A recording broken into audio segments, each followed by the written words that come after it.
Welcome to this explainer. Look, whether you are stepping into a woodworking shop for the absolute first time or you've been, tinkering around a bit, I am so glad you're here. We're laying down a fundamental baseline today. Woodworking is incredibly rewarding, but let's be real, it definitely comes with a certain level of risk. Just picture a real active shop environment for a second. You've got heavy machinery, sharp blades spinning at literally unimaginable speeds, and just a whole lot of moving parts. So today, we're going to transform how you think about all of that. We're building a complete checklist of essential personal protective equipment and going over the foundational shop habits you need as a complete beginner. Okay, let's dive into this. We'll be moving chronologically today. First, the mindset of safety, then essential PPE for beginners. After that, we'll cover the pre-work safety ritual, and finally, keeping those hands safe. All right, part one, the mindset of safety. Before you even think about plugging in a tool or picking up a piece of wood, your absolute most powerful piece of safety equipment is right between your ears. People often talk about safety as if it's just, common sense. But there is absolutely nothing common about woodworking if you've never actually cut a board in your life. It requires active, deliberate thoughtfulness. Listen to this quote from our sources because it perfectly captures the mindset we need to adopt. There are no such things as accidents. It's carelessness. When something goes wrong in the shop, it's rarely just some mysterious fluke. Almost always, an injury happens because something careless occurred somewhere along the line. Maybe someone was careless about where they left a wrench, or careless about where their hands were placed. By shifting your mindset to view accidents as preventable acts of carelessness, you completely take back control. You start to anticipate and preempt danger. Actively avoiding carelessness? That's your very first line of defense. Moving right along to part two, essential PPE for beginners. Now that our heads are in the right place, let's talk about the physical preparation. Let's be totally honest for a second. You're probably going to get minor scrapes, bruised knees, a nicked knuckle on a sander, maybe a small splinter. Those are just part of the process. What we are suiting up for right now is to completely prevent serious, lasting harm. Now, what's really interesting about this slide is that the most dangerous things in the shop are often the things you can't immediately see or feel. Let's run down this checklist. Start with steel-toe safety boots. Heavy things fall in a wood shop, period. Next, get trousers with knee pad inserts. You'll constantly be bending down to check measurements, and trust me, this saves your joints. Now for the big three. You absolutely need an N95 dust mask, eye protection, and hearing protection. Woodworking creates these invisible microparticles of sawdust that just hang in the air long after the tool is off. Breathing that in over the years can lead to serious respiratory issues. Similarly, power tools operate at a deafening pitch, sometimes screaming at 10,000 RPMs. Without hearing protection, you're risking permanent, irreversible hearing loss. Just put the earmuffs on. You can even get ones with Bluetooth so you can listen to music. Finally, work gloves. But wait, here is an absolutely critical distinction. These are only for handling rough lumber to avoid splinters. You take them off the second you operate power tools.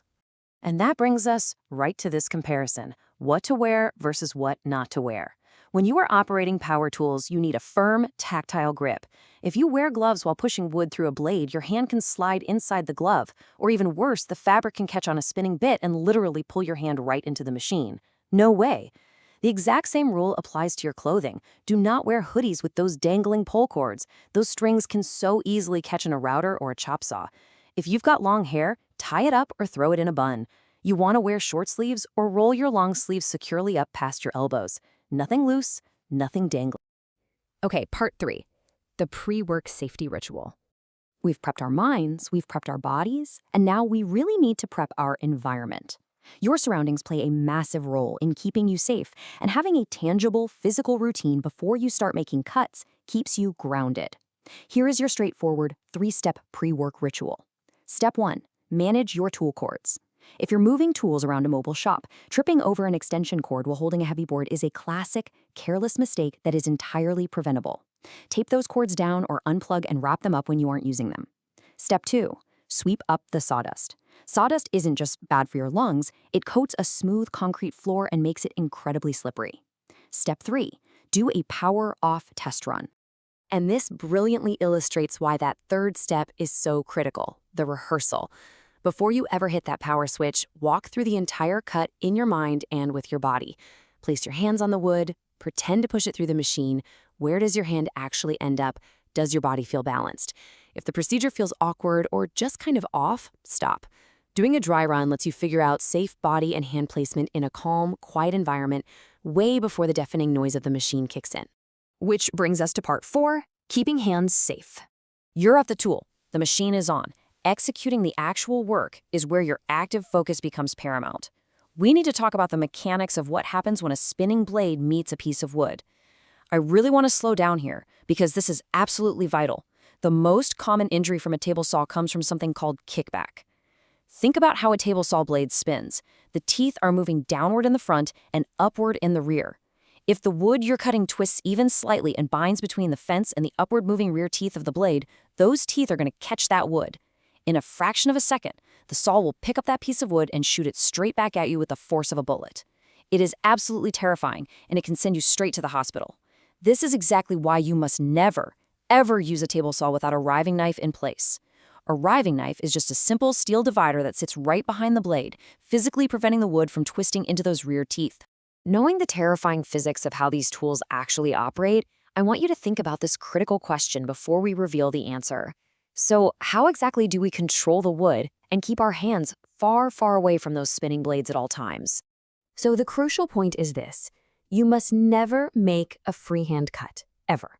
On a table saw or a router table, you always use the rip fence or a miter gauge to guide the wood. And you always, always use push sticks and push blocks.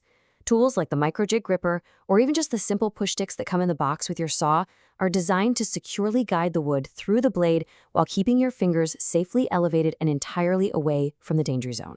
The bottom line here, let the plastic or the sacrificial wood of the push block get near the blade, never your hands. We have covered a lot of ground today, from treating carelessness as the absolute root of all accidents, to wearing the proper gear, to rehearsing our cuts, and utilizing push sticks to respect the sheer power of those blades. Woodworking is a beautiful craft of patience and precision. So, as you head out to start your own projects, I want to leave you with this final thought. Are you ready to make thoughtfulness your sharpest tool? Take these habits, build them into your routine, and stay safe out there in the shop.